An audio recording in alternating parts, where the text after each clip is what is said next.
Are your Zoom meetings putting people to sleep? We all have been on those calls, but are they your calls? I don't want you to be the boring presenter. I've got a couple of tips for you to keep them engaged and excited. Let's do it. So you've got your Zoom meeting set up and ready to go, but how do you keep your audience engaged the whole time? I've been there. Virtual meetings are boring if they're not done well. So let's fix that. Here are my top tips for keeping your audience engaged. Break up the monotony of the visuals. Nobody wants to listen to somebody just talk forever. Share a screen, play a video, use slides, keep it dynamic.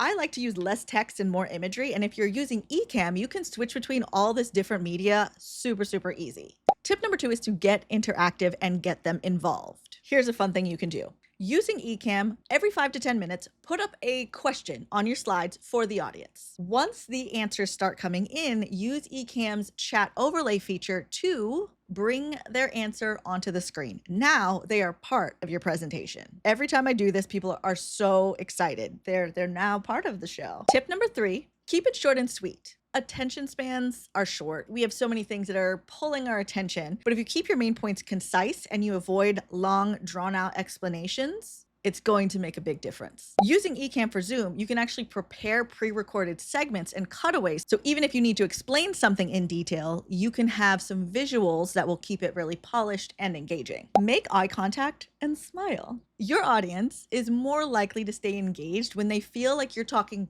to them and not at them. Smile, keep your energy up, and remember that the camera is your friend. When the audience sees that you are present, you are positive, and you are excited about the thing you're talking about, they are more likely to stick around with you. Now I want to hear from you. What are your go-to tricks to keeping your audience engaged during virtual meetings? I want to know. Now you've got tools and tips for keeping your Zoom meetings extra lively, extra engaging, and extra productive. Try these out for your next virtual meeting, and with Ecamm for Zoom, you will look like a pro while you're doing it. No more boring meetings, okay? Okay, you got this.